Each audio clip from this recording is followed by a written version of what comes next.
मेरा नाम गौरव है और मैं राजस्थान के एक गांव का रहने वाला हूँ।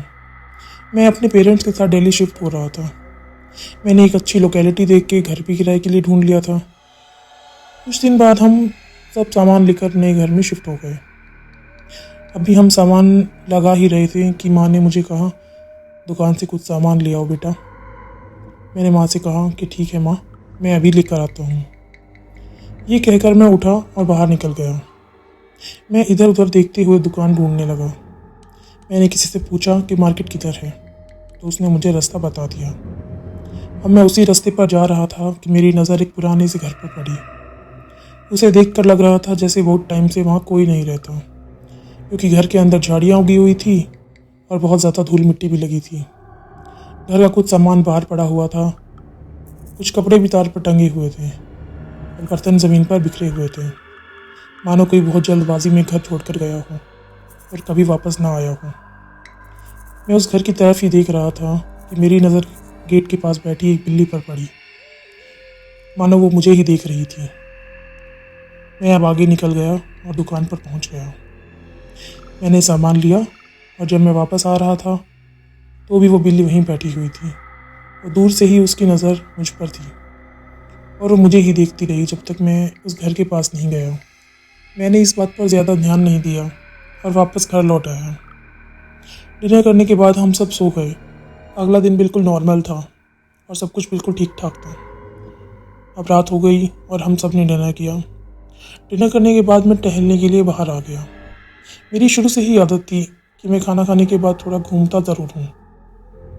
मैं गली में घूम ही रहा था कि मेरे एक दोस्त का फ़ोन मुझे आता है और मैं घूमते घूमते ही उससे बात करने लग गया। अब घूमते घूमते मैं उसी गली में आ जाता हूँ जहाँ वो घर था। मेरी नज़र फिर से उस घर पर पड़ती है। घर में बिल्कुल अंधेरा था। मैं जैसे ही वो घर क्रॉस करके आगे बढ़ा तो किसी ने धीरे से मेरा नाम लिया, गौरव। मैं एकदम से पीछे मुड़कर देखा। आवाज़ उसी घर की तरफ से आई थी। मुझे लगा कि ये शायद मेरा वहम है, पर जैसे ही मैं चलने लगा फिर से वही आवाज़ आई और किसी ने मेरा नाम लिया।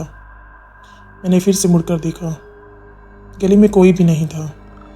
दूर दूर तक आवाज़ उसी घर से आ रही थी।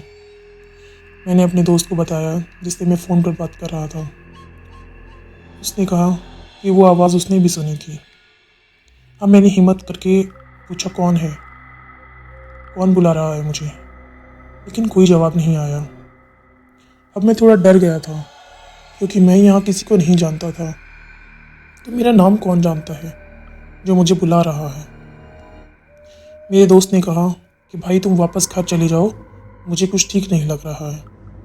मैं वापस घर जाने के लिए मुड़ा और मेरी नज़र फिर से घर की तरफ पड़ी तो देखा कि दो आंखें चमक रही थीं और मुझे ही देख रही थी। मैं डर गया और जल्दी जल्दी वापस घर की तरफ चलने लगा।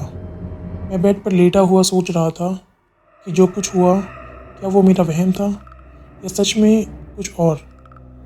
अगले दिन मैं ऑफिस में गया और अपने दोस्त राघव से मिला तो उसे मैंने सब कुछ बताया। उसने कहा, आज मैं तेरे साथ चलता हूँ क्योंकि मुझे भी वो घर देखना है। अब शाम को हम दोनों वहाँ पहुँच गए। अभी अंधेरा नहीं हुआ था, इसलिए घर पूरा दिख रहा था। वो बिल्ली अब भी उसी घर के अंदर बैठी हुई थी। मैंने राघव से कहा, ये बिल्ली अब भी यहीं बैठी है। राघव मेरी तरफ मुड़ा और कहा, ये कहाँ बैठी है, मुझे तो कोई बिल्ली नहीं दिखाई दे रही। मैंने कहा कि ये गेट के साइड में बैठी तो है। अब राघव मुझे देख के ज़ोर ज़ोर से हंसने लगा और कहा कि तुम मुझे बेवकूफ़ बना रही हो, मुझे डराने के लिए, लेकिन मैं नहीं डरने वाला। उसने कहा कि कोई बिल्ली नहीं है, शायद तुम्हें बिल्ली का भूत दिख रहा होगा। मैंने उससे कहा कि देखो वो वहीं बैठी है और अभी भी मुझे ही देख रही है। राघव ने कहा कि बस करो, अब मजाक बहुत हुआ, वहाँ कुछ भी नहीं है। अब राघव सीरियस था और मेरी धड़कनें तेज़ हो रही थी क्योंकि मुझे अभी भी वो दिख रही थी। मैंने एक पत्थर उठाया और उस बिल्ली की तरफ फेंका। पत्थर उसके साइड से निकल गया और अब उसे देखकर ऐसा लग रहा था जैसे वो गुस्से में है। अब मुझे डर लगने लगा। मैंने राघव से कहा कि चलो यहाँ से। हम जल्दी जल्दी वहाँ से चले गए। राघव को अभी भी मुझ पर विश्वास नहीं हो रहा था। उसने कहा कि चलो एक एक सिगरेट पीते हैं और वो मुझे दुकान पर ले गया। हमने एक एक सिगरेट ली और वहीं खड़े होकर पीने लगे।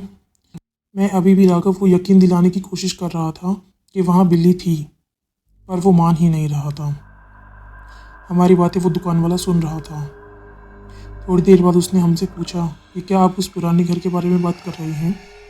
तो मैंने कहा हाँ, हम उसी के बारे में बात कर रहे हैं।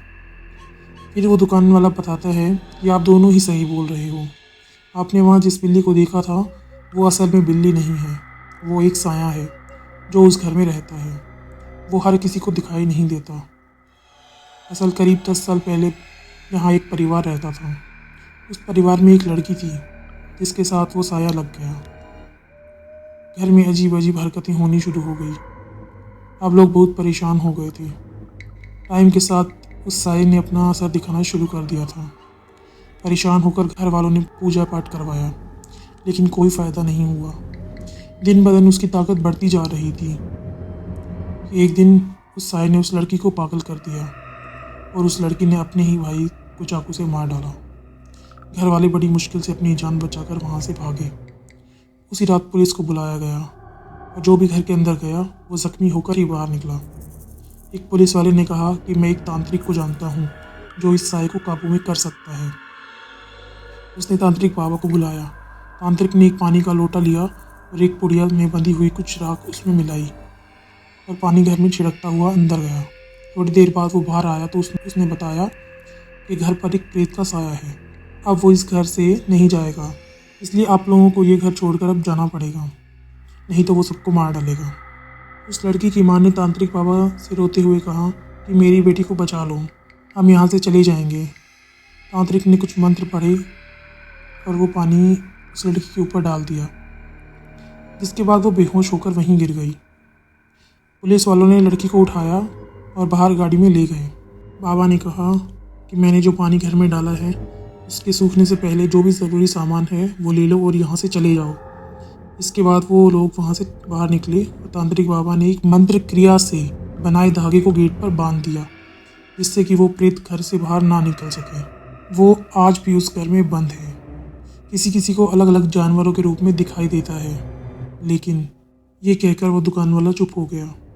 हमने उससे पूछा कि लेकिन क्या? उसने कहा कि साहब, वो आज तक जिसको भी दिखाई दिया है 1 महीने के अंदर ही उस इंसान की मौत हो गई। और ये सुनते ही मेरे होश उड़ गए।